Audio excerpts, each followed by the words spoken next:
Movie House Cinemas, proud sponsors of Conversations with Gerry Kelly. Treat yourself to a movie. Relax in VIP recliner seating without the VIP price tag. At Cityside, Glengormley, Mackara and Coleraine. Enjoy the show.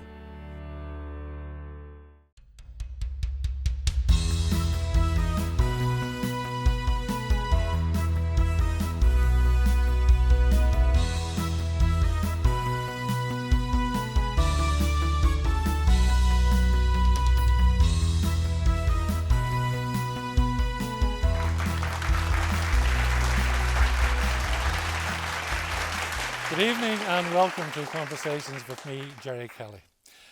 Now, I don't know if you've noticed or not, but Northern Irish stand-up comedians are booming at the moment. They're thriving like never before. Many of today's local acts are selling out arenas, they're topping podcast charts, and they're winning fans way beyond Belfast. Later I'll be talking to two of the names leading that charge, Paddy Raff and Todd.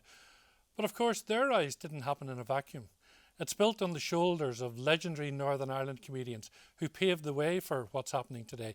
People like James Young, Frank Carson, Roy Walker, and my first guest tonight, a man who is simply known as The Comedian, originally from Bangor in County Down.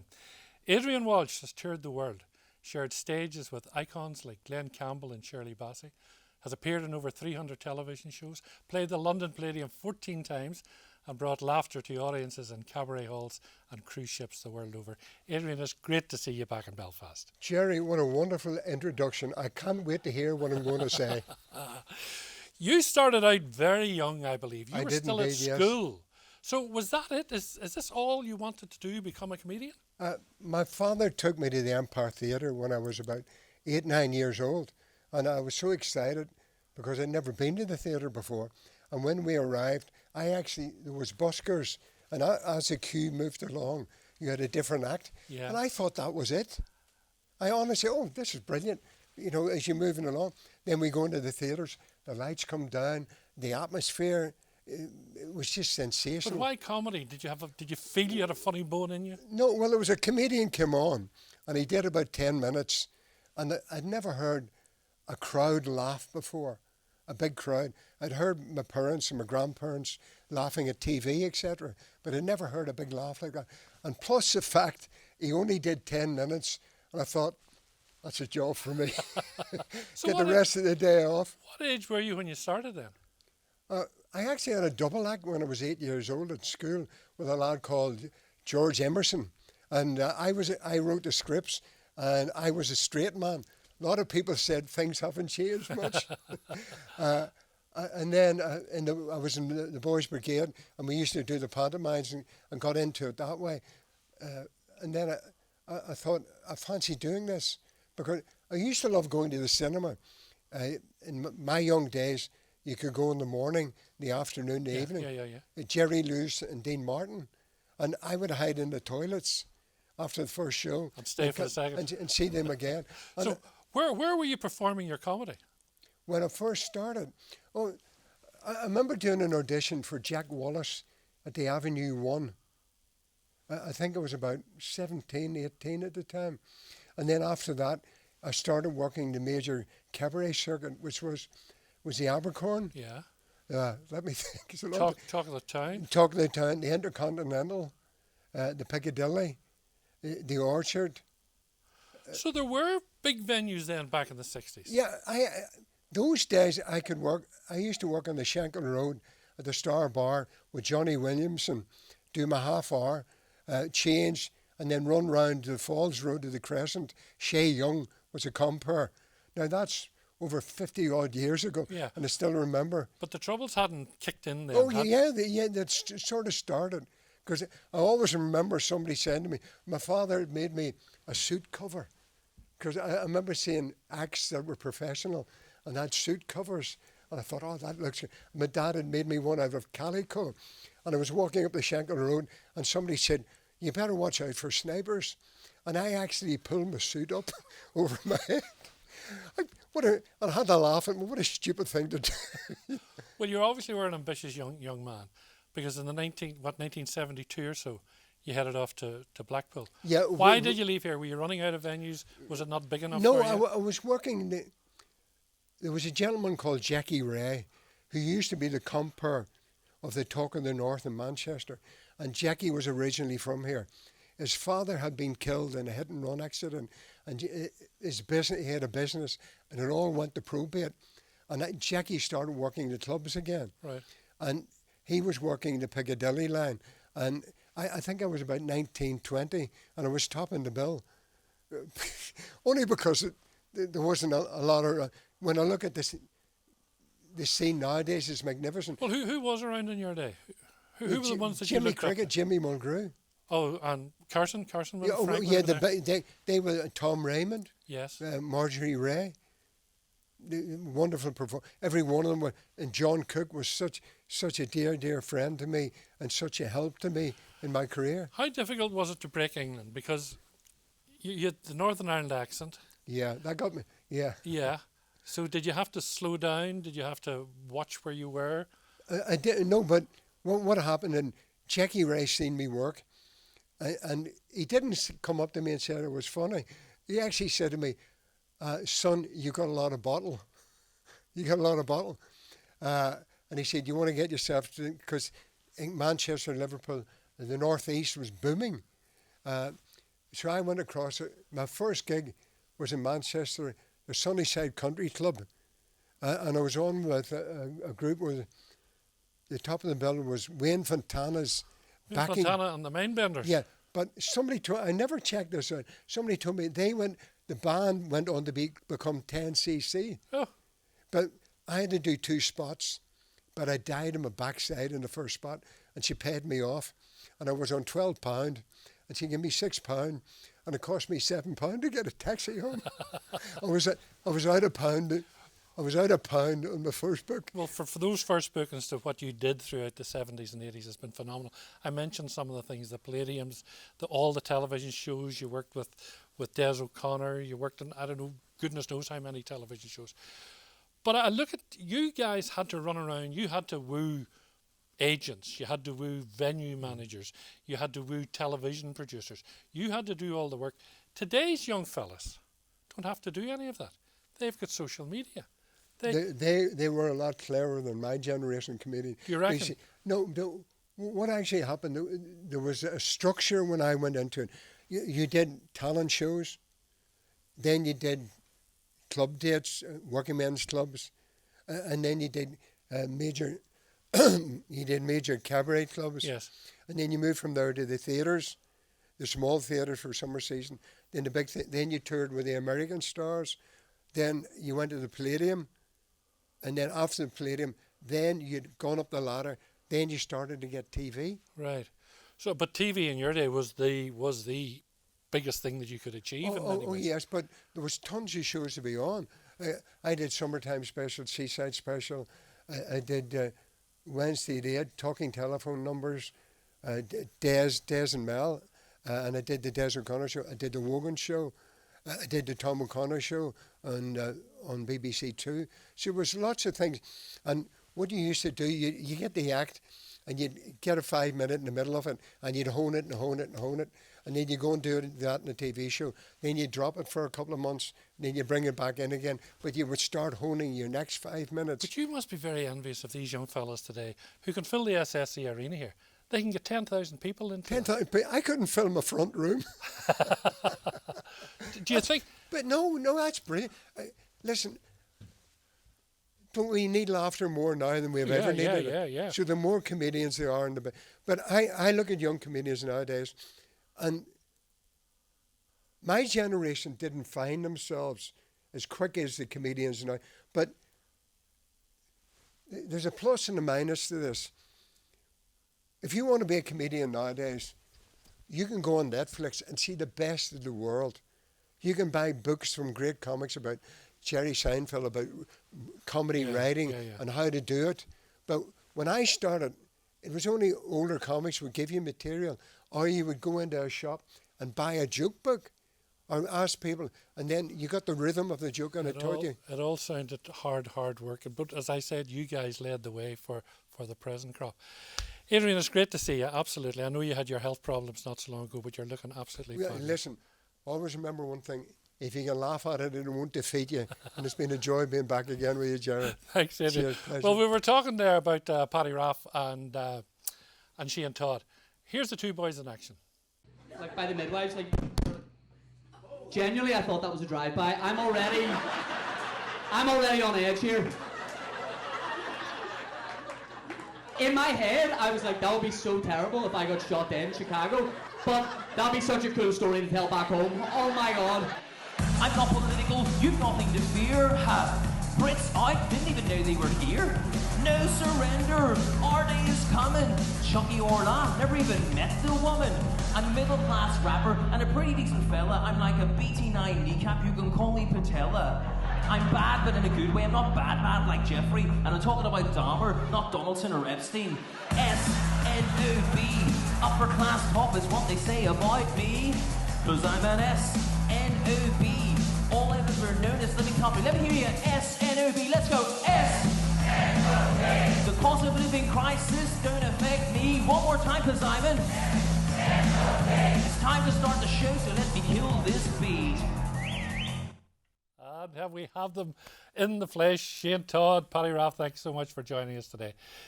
Shane, even though you still look like a teenager, you've been at this game for a long while, haven't you? I know. By the way, do I sound like that? Yeah, that's in that clip. Is that, do I sound like that?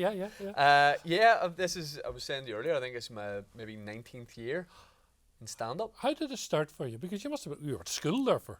I was at college. I went to Belfast Met right here, and I loved the idea of doing stand-up, but I wasn't particularly outgoing like at school or anything. Never did school plays or anything like that. And I thought I'd give stand-up a go once to say I've done it, and I did it. I think I was 18, and it was terrible. Where did you do it, and what did you do? I did the black box, and I mainly just looked at my shoes and said and ah, and then had things I thought were funny that the audience didn't. But was it a agree with. series of jokes, or what did you have then? Yeah, I just had material of. I'd learnt like a script, like a 5-minute script, and I thought I'll just say this on stage. But then I'd never been on stage, so the nerves hit me, and I had nothing.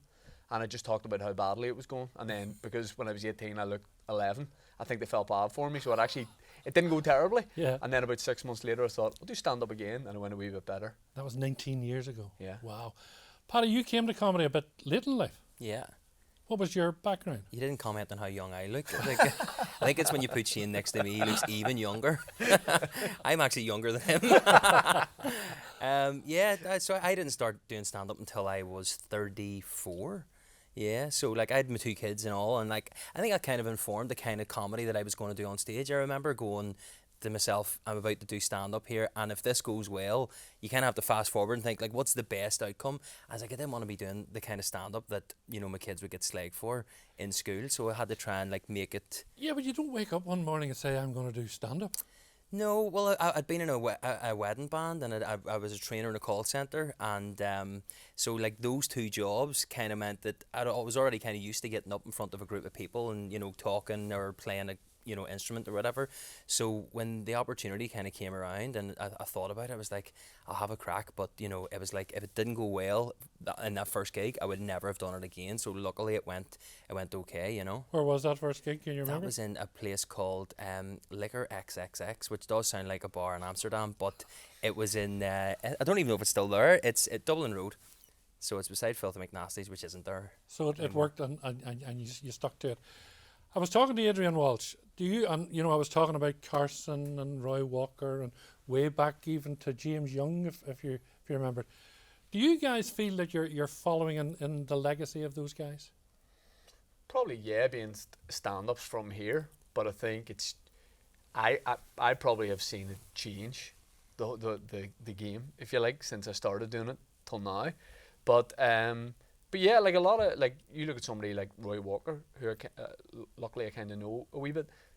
Yeah, it's trying to follow the same path of, obviously he left here and went all over the world doing a stand-up, so that's kind of what I'm trying to do. Yeah, but he told jokes and there was a punchline. Excuse me, Gerry. But you don't tell jokes per se. No. It's stories with Yes. you and Yes. with you, Paddy. So I think the one-liner, you're right, I think that's different. Yes. The one-liners are kind of gone because there are only so many one-liners. I think comedy kind of moves on a bit with that kind of thing. Still brilliant one-liner comedians, but say nowadays there's not that many like one-liner acts. It's quite hard to keep that up Yeah. because I think for me, stories wise, it always came from Billy Connolly. We watched Billy Connolly in the house. He was one of those comedians that even as like an 8-year-old, you would get to watch because he had that charm and whatever, and the way he told the story. Yes. If he did do something that was a bit blue, it wasn't like a full bit about it. It was a wee touch and then moved on. So I think that kind of informed the kind of comedy that I do. But that sort of thing, you say you don't do jokes, but I think if you look at either Shane or mine, you could actually take one-liners out of all, but it's all as part of a story. You Yes, know? but it's, punchlines, yeah, but- but Yeah. it's not one of these. Did you hear the one about? No, yeah, no. yeah. That's all gone. Yeah. Did you find the older guys funny? Did you find Roy Walker and 100% these guys funny? loved, Yeah. yeah. Like Roy Walker was just like you couldn't have dreamt to ever sort of get near the levels, like catchphrase and all watching. And I didn't even know he was a comedian before all that. And then you see all the footage now, I suppose because of YouTube, Yeah. and all kind of came along whenever we were in like our late teens, and then you started being able to see that these guys were doing it for decades before they did But the they TV had stuff. to leave Northern Ireland to do this. You guys have the luxury of staying at home, and the audiences here are huge. Yeah. Yeah. What's the difference? How come? Why are we all of a sudden flavour of the month here in Northern Ireland? Social media probably. You can Yeah. you can put your thing out here and get it seen all around the world. You don't actually have to be in the place. Now the luxury now probably is you can then go to that place. So you put a clip out, people in New York see it, you can go to a gig in New York, but you can just do it all from here, which is great. Like But I could never have seen Frank Carson or any of these guys filling the SSE arena. Yeah, if Wasn't built it yet. had been there, if it had been built when they were big, it would have been blown Okay, up. okay. So I'll rephrase that. I couldn't see them fulfilling somewhere like the SSE Yeah. area with up to 11,000 people. You guys have done that. I think that for me, like why it's kind of exploded as well. Social media is the biggest sort of catalyst for it. But I always say, like we would think about this, like how have we been able to reach this many people? And for me, it's to do with the accent, because back in the day, growing up, we didn't have. Apart from yourself, there were very few people on TV with our accent. So anytime we heard ourselves, like even Shane saying, I sound like that. When you used to hear yourself on a tape back in the day, if you recorded, you go, what? We hated our accent. We have this thing about it that we can't be funny. We can't, because everything that was on TV was either, English or, that sort of RP accent that they would do for the news and Yes, stuff like yes. that. So to hear normal accents on TV it was just rare. And I think with social media, that started to chip away, and then with the pandemic, it was like sort of, well, you can't get out and have a chat with your mates in the pub or whatever, so you'll go to a podcast or you'll watch sketches, and I think that's what it was. People sort of were shedding that thing of that sort of sense of ickiness about our own accent. And there's the change of audience taste as well. Like it used to be, when I started stand-up, people just wanted the travelling comedians coming up, somebody Yes. you'd seen on TV, Yes, whether they were yes. English or whatever. Normally big English comedians, that's who you wanted to see in the arena. But I think now, COVID kind of showed people that there's talent here. So But you audiences boys use Northern Ireland as part of your act. You actually talk about where you come from and about your family life and so on. You see, people will say, that whenever you get up on stage, there's so much of it is about where you are, but you'll do that wherever you go. If you watch an American comedian, there's brilliant comedians like Shane Gillis and stuff, and they'll do whole bits about Donald Trump or what New York subways are like or whatever. So they talk about, but it's just that because we've watched American culture growing up and we've been sort of exposed to that, we all get those jokes, but we would do the same, but we'll not do that material if we go travelling. We'll be like, okay, they're not going to get these references. So you do always adapt and change it, but there's this assumption that because we gig here, you're going to go out, and even travelling comedians coming here will want to know local references, Yeah. and they'll start to throw them in because they know that's how you get the local crowd on side. But you chop and change it depending on where you are. Yeah, Where's your humour taking you to, Shane? all over. Like But, where? America, Canada, Australia, New Zealand, Dubai. And do you play to an Irish audience there or what? Pretty mixed. Like I think the first times I was going out there, it was just all Irish. It was all, you'd say who's from home, and the whole audience would cheer. And then as time goes on, it's maybe about 50-50 now. You get some locals, you get people from different countries, a few people who've booked the wrong show, and then leave.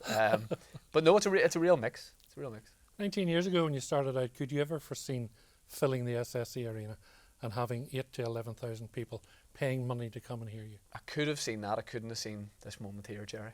Couldn't have imagined to be here talking to you. Yeah. No, not at all. Not at all. You just do it, like it just built up for me, as in like the first time I did a gig, the dream was to get up on stage and just do it again anywhere, and then maybe the first time you get, then you want to do a paid gig, you're like, if I can get 20 quid for this, for a 10-minute spot or whatever, that'd be brilliant. And how much do you get now, Shane? Huh? 30 quid. How difficult is it to make 8,000 people laugh at the same time? Sometimes the bigger the crowd, the not the easier it is, but when everyone's together as one big audience, it can be easier to control that audience. Whereas if you have a room of 50 people, they're almost like they're individuals, and you also focus on individual people, and you will always focus on the one person who's just not into it. Whereas when it's a big crowd, it's just it's like silly. You're not thinking about them as individuals. Is today's comedy for the young only? No, not at all. Not if you look at my crowd. Whenever you go to, like, it was one of the first gigs I ever did that I properly peeked out from behind the curtain before I went on, was in the Limelight, and I was doing it about a year, and I looked, and like the amount of bald fellas and grey haired women and whatever, and like my audience tends to be like my age and up. And I find that, like for me, there's a good sort of, I think everybody's online now. You'd be surprised how many people come to you and they're like, I watch your TikToks, your wee TikTok, and they're in their 70s, and you're like, well, that's class that they're able to, sort of, so you can reach everybody. I think. Yeah, but you're fast and free with your language. Like there's the odd swear word in there. I think most people are. Does most that not put off the middle-aged ones that would come? They love it. Really? They love it. Oh, aye. Yeah. It's a real age-wise, it's a real mix. Like we were talking not long ago about all shows start 8 p.m. or later, like tour shows and stuff. But now, like you're bringing it back a wee bit. Yeah. Because people just want an early night, so it is older. Like my show, I've gone 7:30 now with tour shows, and I think every year I'm going to keep going back half. There's an a hour. definite buzz the earlier you do. If you do a matinee and an evening, you'll find that, for my audience anyway, maybe with Shane's as well, there's a buzz, there's a zest for life, because they know they don't have to fight for a taxi at the end. Getting back home for Strictly. That's it. He's gonna stick the kids in the car with their pajamas on, come down and get me. Paddy's over at 9, and they'll be back, fire lit. It's new rock and roll, isn't it? Isn't it? Comedy's new rock and roll. And you've got your Nigel character, and you had Mike McGoldrick. Yeah. Similar characters. Yeah, but taking the mickey out of the poor middle class here. And it feels like loads of stuff was not doing that. You know what I mean? It was all like, talking about more working class characters or that kind of thing. So like, probably about time that world was looked at. And Nigel, God, he gets away with a lot. Yeah, well, you can whenever you put on a wig and moustache, and especially when it comes to HMRC, Don't be putting that. But no, yeah, it is one of those things where you feel like when you're doing a character, you'll always have bits when you're writing stand-up or writing any kind of thing. You'll always have bits where you go, well, that's a load of jokes about, sort of middle class people or whatever, and then you find on stage you kind of end up doing a character anyway and doing the voice of these people. Yes. And then sometimes you take it a step further, and that was, for me, it all came from just a Snapchat filter. I never thought I would do characters or whatever. I was just like doing wee bits online, and then that's what happens. And then I think when it happens organically like that it's a nice way to do it, as opposed to sort of thinking, I'm going to do this type of character, I'm going to do your stand-up and your writing will already have that in it, and then you just kind of can dress it a bit more. Both of you have had your own television shows, but that's not the be-all and end-all nowadays. It was for Adrian Walsh and Carson and all the rest. Now it's all YouTube and online. Television is secondary in many ways. Yeah, probably for me. Like I still enjoy doing it. I've done it. I would probably like to do more of it, but it's not. Live stand-up is my thing, and then the podcast, and then if there's like a TV thing that I think I would be good at, that was the first thing I was always chasing. Like if you see my emails because I have the same email address I've had since I was like 15, but the first time I did stand-up, I didn't know how it worked, about like how long you should, building up a set and all that sort of thing. So after my first gig, I emailed Jackie Hamilton, who produces The Blame Game. Yes. Found his email address and just sent him an email and said, like, I'm ready. I've done one gig, 7 minutes, it hadn't gone well. I was 18, I said, when do you want me? And it was only, I think, 13 years until he said no. Class. What's 2026 for you? So I'm just finishing a tour now, and it's kind of been like, year on year been doing a tour, but I want to give like next year, take it, not be touring next year. So I have a radio thing at the start of the year, like a panel show that we're hoping to maybe bring to TV at some point as well, and just kind of enjoy, you know, taking opportunities on that you can't do whenever you're always out touring. And I think people as well, like it's such a big scene now we have here, and then also you have a lot of people traveling coming through with comedy. It's kind of, you have to give your audience a bit of a break, then always be going buy tickets this, buy tickets this. So you kind of try and time it out, so it'll be 2027 for a tour again. Shane, But yeah, sorry, what 26 for you? Touring is a big again. thing. What? Starting January. Where? All over, everywhere. Well, guys, fair play to the pair of you, and to the others of your ilk Oh, yeah. who are doing this in Northern Ireland. Great to hear the accents and great to hear the humour. Thanks a million for being my guest tonight. Cheers, Gerry. Thank you. Cheers, Gerry.